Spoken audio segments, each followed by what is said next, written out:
Baik, Assalamualaikum warahmatullahi wabarakatuh. Halo semuanya, nama saya Faizin Kafrawi dan hari ini saya akan mempresentasikan materi trigonometri dalam rangka menyelesaikan final test matematika tingkat lanjut. Selamat menonton.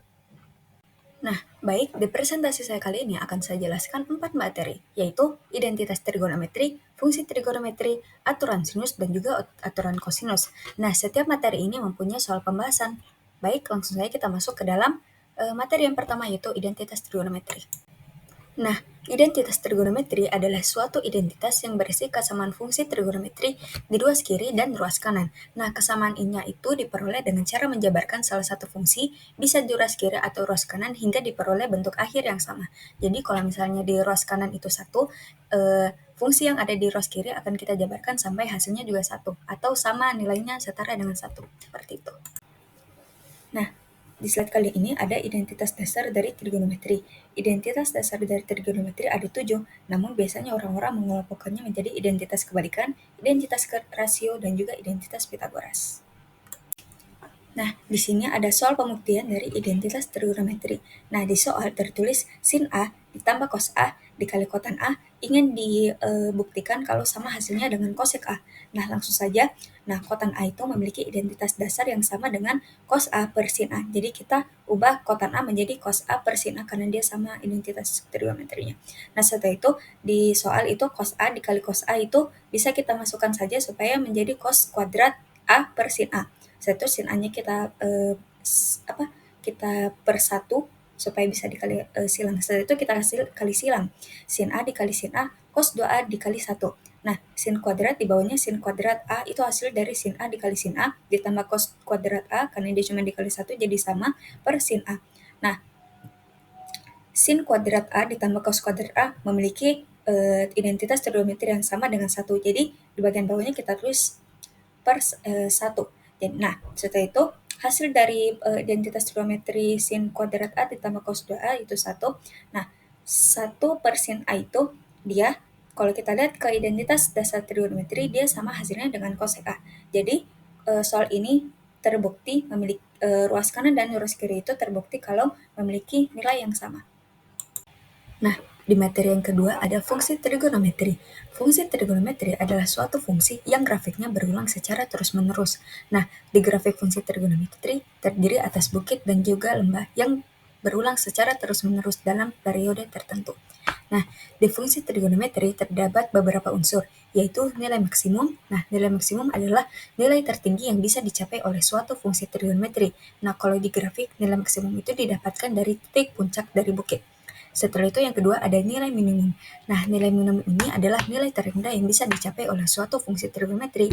Kalau di grafik, nilai minimum itu di titik terendah dari lembah. Yang ketiga ada amplitudo. Amplitudo adalah setengah dari selisih nilai maksimum dan minimum dari suatu fungsi. Dan yang terakhir ada periode. Periode adalah jarak antara dua puncak atau dua lembah pada grafik fungsi trigonometri. Nah, selanjutnya ada soal fungsi dari trigonometri. Soal fungsi trigonometri. Nah, di sini soal fungsi trigonometri ini saya cari menggunakan aplikasi GeoGebra. Nah, di sini ada gambar dari fungsi yang sudah saya kasih masuk di GeoGebra. Kita akan cari titik maksimum, amplitudo, periode, dan juga titik minimumnya. Nah, yang kita ketahui titik minimum itu titik yang berada puncaknya di lembah. Nah, kita bisa lihat itu min 1. Nah, setelah itu titik maksimumnya itu titik puncak dari bukitnya. Nah, itu 1. Bisa lihat dari gambarnya. Terus amplitudo. Nah, amplitudo itu dia setengah dari selisih titik maksimum dan juga titik minimum. Nah, titik maksimum dikurang dengan min 1 itu 2. 2 dibagi 2 itu 1. Jadi kita dapat amplitudonya itu 1. Nah, periode itu jarak antara dua lembah dan juga dua bukitnya. Jadi kita bisa lihat di sini 1 tuh dia dari satu bukit dan juga satu lembahnya itu 2 pi. Jadi bisa jadi 4 informasi ini bisa kita lihat langsung dari gambar dari grafik fungsi trigonometri tersebut. Nah, di materi selanjutnya ada aturan sinus. Aturan sinus adalah sebuah aturan yang diturunkan berdasarkan hubungan perbandingan nilai sin dari suatu sudut dengan panjang sisi-sisi pada segitiga. Nah, aturan sinus memperlihatkan perbandingan panjang sisi dengan sinus sudut yang berhadapan dengan sisi tersebut. Nah, yang saya maksud dengan berhadapan bisa dilihat dari rumus dari aturan sinus. A per sin A sama dengan B per sin B sama dengan C per sin C. A, B, C ini dia bekerja sebagai sebuah sisi. Nah, sin A, sin B, dan sin C ini adalah sudut yang berlawan dari sisi tersebut. Nah, di aturan sinus ini dia diperlukan dua sisi dan juga dua sudut. Nah, kita masuk ke soal aturan sinus. Nah, di soal ini ada segitiga ABC yang diketahui panjang salah satu sisinya yaitu 20 cm dan dua sudutnya yaitu sudut B sebesar 60 derajat dan sudut A sebesar 30 derajat. Nah, dari soal ini diminta berapa besar sudut C juga panjang sisi BC dan juga AC. Nah, langsung saja kita masuk ke dalam penyelesaiannya. Jadi yang pertama untuk mencari besar dari sudut C, karena sudah ada dua sudut yang diketahui yaitu sudut A dan juga sudut B, kita langsung saja mengurangannya. Nah, 180 itu kita dapat dari keseluruhan sudut segitiga dikurangkan dengan 30 derajat itu sudut A, setelah itu 60 itu dari sudut B. Jadi bisa diketahui sudut 90 adalah sudut C dari hasil pengurangan. Setelah itu panjang BC. Nah, panjang BC ini kita bisa menggunakan rumus sin, yaitu A per sin A sama dengan B per sin B. Nah, karena BC-nya ini dia sebagai A atau sisi A yang ingin diketahui, jadi langsung saja kita masukkan BC per sin 30. Sin 30 ini dari sudut yang ada di depan atau berlawanan dari sisi BC. Setelah itu, 20 cm adalah sisi B, dan per sin 60. Sin 60 ini adalah sudut yang berlawanan dengan sisi B atau sisi AC.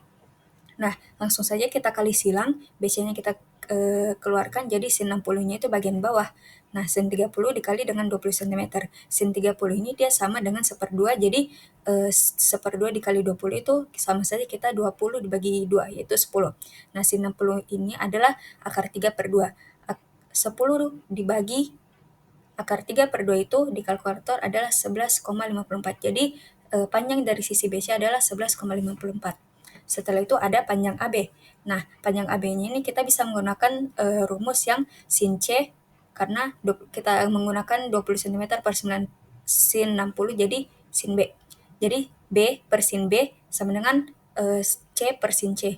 AB ini adalah C, jadi dia sebagai sisi ketiga.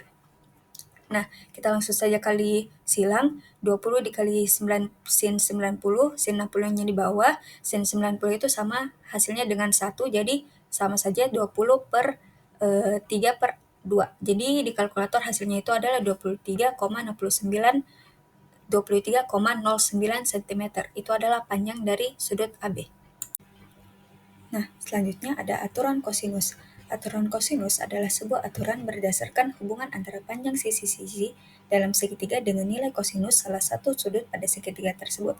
Nah, aturan sinus ini diturunkan dengan memanfaatkan teorema Pythagoras dan juga di trigonometri. Nah, di aturan sinus ini kadang dia hanya membutuhkan dua sisi dan satu sudut, atau bisa juga dengan mengetahui semua sisi lalu ingin cari sudut, atau diketahui semua sudutnya dan ingin mencari sisinya. Nah, di aturan kosinus ini untuk mencari sisi dan sudut itu memiliki rumus yang berbeda. Nah, untuk ini dia untuk mencari sisinya. Nah, di sini ada soal aturan kosinus. Nah, langsung saja. Pada jajar ganjang ABCD diketahui panjang sisi AD yaitu 8 cm, sisi AB 10 cm, dan sudut A sebesar 60 derajat. Nah, sisi AD ini dia sama dengan panjangnya dengan sisi BC. Begitupun sama dengan sisi AB sama panjangnya dengan DC. Nah, di sini kita akan menghitung kedua diagonal dari jajar ganjang tersebut. Jadi kita akan menghitung AC juga BD. Nah, langsung saja kita akan mencari kedua dari diagonal dari jajar ganjang tersebut. Nah, rumus kosinus itu dia sisi A kuadrat sama dengan B kuadrat ditambah C kuadrat dikurang 2 dikali B dikali C dikali cos A. Nah, untuk sisi AC ini karena cos atau sudutnya tidak diketahui, jadi kita tidak pakai cos. Kita masukkan angkanya mulai dari AC karena dia tidak diketahui, jadi tetap kita pakai 2 kan karena rumus. Setelah itu 10 itu kita dapatkan dari BAB. Nah, setelah itu kita tambahkan dengan 8 kuadrat. 8 kuadrat itu dari sisi BC. So, itu dikurang 2 dikali 10 dikali 8. 10 pangkat 2 itu 100, 8 pangkat 2 itu 64. Langsung saja min 2 dikali 10 dikali 8 itu hasilnya 160. Nah, setelah kita semua tambah kurangkan hasilnya 4. Karena di AC ini masih ada pangkat 2, jadi kita akarkan 4-nya menjadi 2 cm. Jadi panjang diagonal untuk AC itu 2 cm. Langsung lanjut ke BD. Di sini khusus untuk BD dia menggunakan cos karena diketahui sudutnya. Jadi langsung saja 8 itu dari sudut AD, 10 itu dari sudut AB juga. So, itu dikurang 2 dikali 8 dikali 10 dikali cos 60 karena sudutnya diketahui. 8 pangkat 2 itu 64, 10 kuadrat itu 10, min 2 dikali 8 dikali 10 dikali 60 itu sama dengan 80.